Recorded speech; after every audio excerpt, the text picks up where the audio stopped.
People in Greece and in other countries of the world are feeling uneasy about what's going on, especially with this global financial crisis. What do you read into it? I personally think it's simply the next stage that was planned by those that set up and planned the economic union in the first place.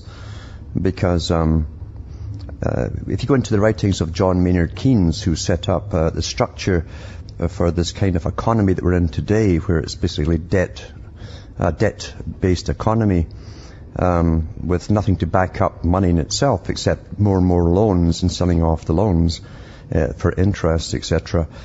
He said that the next phase would be a structured world system, a global system, and that's where the IMF came into it. The IMF was eventually to come into its second phase, where it became the distributor of debt for initially the regions, which is now the European Union, the first part of it, and then for the whole world in itself. This last financial crash we've had altogether seems to be tied right into this whole elevation of the IMF into what it was originally set up to be in the first place. And unfortunately, they picked Greece as to be the example to the rest of the world. They're saying we can't go on like this. We need a global structure to distribute debt through the World Bank. And countries are simply inept at handling their own finances anymore. This is the start of this, and they've picked Greece as the example. What are they trying to accomplish ultimately? To take away a form of sovereignty over your own distribution of money, your own governmental management of money, and the IMF and World Bank will eventually permanently be in charge of distributing the wealth of the world to different regions, as they call it, the nations. Now you're part of a region. And to them it's more efficient, it's more power for the world system. It's a global system. And they're telling us already we can't go on in this way where countries are borrowing money and spending money and not taking care of the bookkeeping properly. The world bankers, remember, there's only a few world bankers, banking families that comprise the World Bank. These are the same banking families that lend to each nation at present individually. If they can do it through a world banking system, that takes care of their problem, less work for them, and every country will be forced eventually to sign on to this new system. They're also talking about bringing in, of course, a new global currency altogether, and that's also part of the structured system they're talking about. But as I say, you have to go into the writings in the 1940s and 50s of the big players who set up the International Monetary Fund, and personally, this whole crash was planned as far as I'm concerned. They keep saying that Greece cooked the books to get into the economic union. Now, there's not a country in Europe that didn't cook the books. In fact, the general public don't even know what the books contain. So that's nonsense in itself. This is a move, as I say, to push forward by using an example or creating an example that we can't go on this way anymore, and nations cannot be responsible for the kinds of money they're borrowing and spending on their own people. Yeah. What period of past history does today's situation remind you of? Oh, they've done this before. We've had many crashes before, from the 1800s right through into the 20s and 30s. We were pulled out of it the last time simply by World War II, and a brief period of production because of the factories produced during World War II. Now they've been taken away because they decided to put most of them in China. We're on a service-based economy. What's interesting about Greece too is Greece is one of the biggest service-based economies, where very little is really produced internally. It's mainly imported and then distributed through different middlemen around the people. It's a service-based economy. However, we also know that at world meetings with the World Bank and the IMF, the big players have written themselves about the need to bring in a global system, and that countries really are obsolete. Countries are obsolete. Nations are obsolete. The old-fashioned way of dealing with your own country locally is obsolete, and they want a centralized power to deal with all resources. That includes all the resources you have, for instance, in your country. and all the spin-offs from those particular resources. And we also have infighting going on. I don't know if it's really infighting, it's really clubs. The European Union is formed by internal clubs above those which most people see in the Union itself, and very wealthy clubs. There's a big play on at the moment for Dutch and German companies to take over even the tanker industry, the world tanker industry for carrying goods across the oceans. Greece is still a big player in that. It has sort of sovereignty over its own affairs there. I think they're going for this kind of thing. This might even be part of the deal that they'll come to with Greece, to give up the rights to your natural resources to a great extent, maybe completely even, and also to your abilities to keep the big tanker industries going. I know Maersk really wants to rule the seas, and the big banks in Germany are backing them to take over. Are you optimistic about the future of humanity? Do you think that people will resist this? I think that, definitely there'll be, as we see already, they've expected trouble. The NATO and the defense industries and the Department of Defense for Britain and NATO and the US Defense Department, all these countries have issued not just statements, but 90-page reports on the coming riots, which they expect to happen. They published them before the crash, by the way, so they knew it was coming.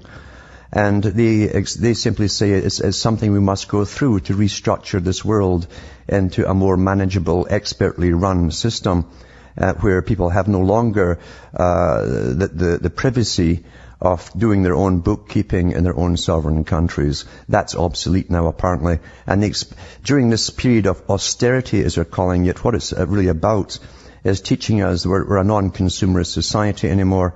And at the same time, they're teaching us that the services that we provide through our own taxations no longer go back on the people. Not much really did in most countries go back to the people.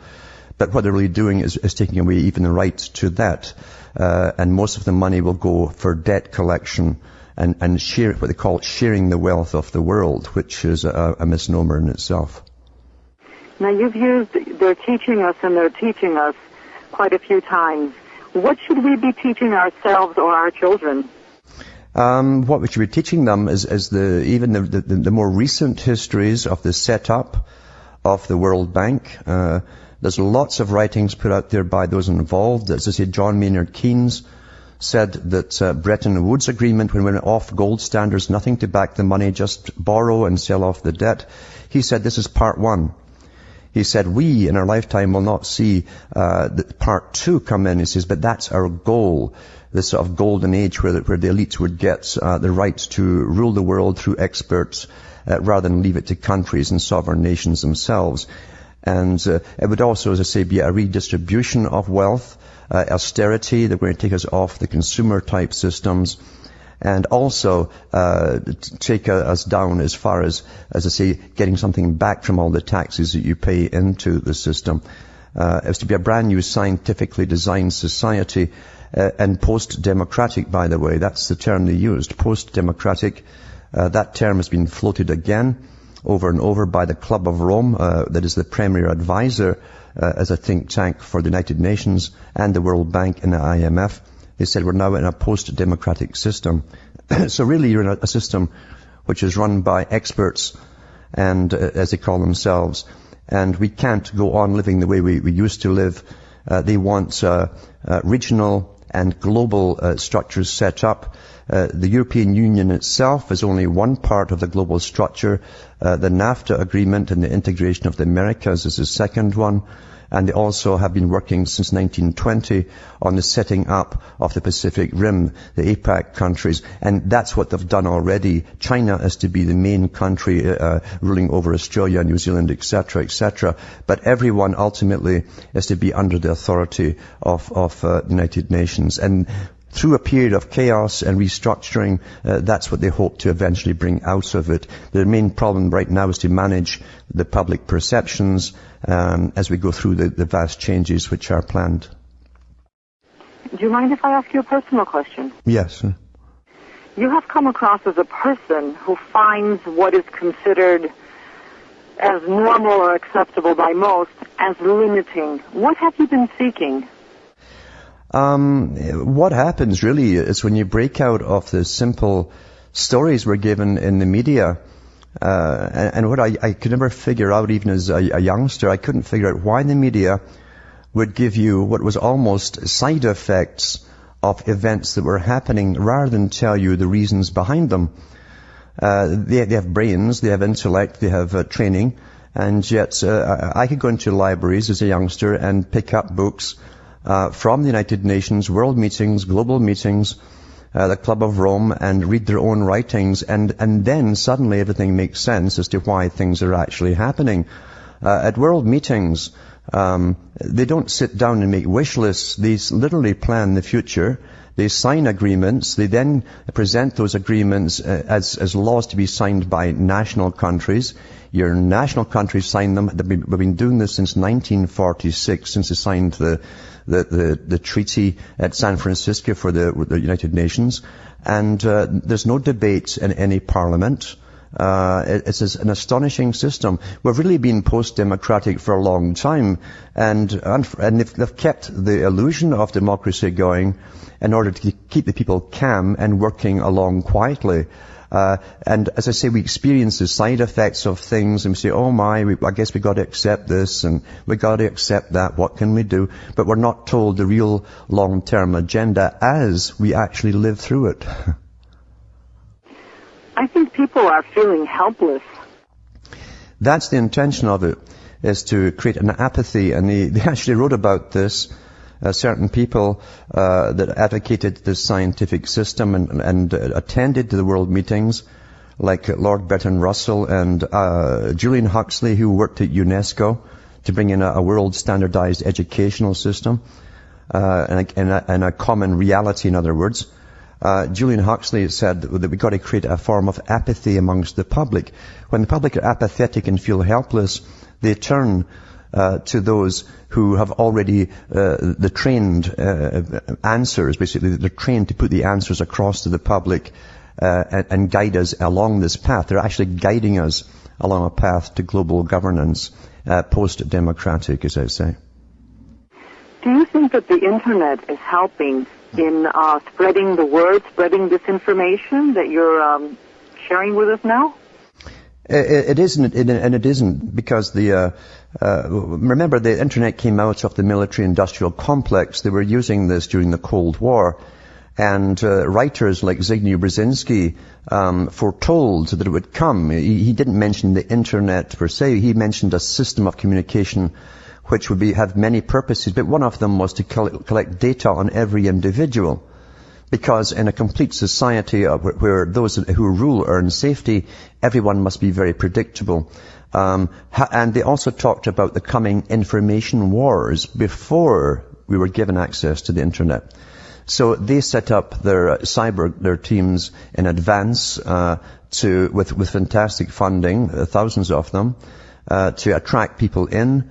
Especially the youngsters, that was their target group. They were the ones who grew up in this new change system and accept it. And you can't compete with these big sites that mix a lot of different formulas together and aspects of life together and guide them into a greening agenda, austerity again.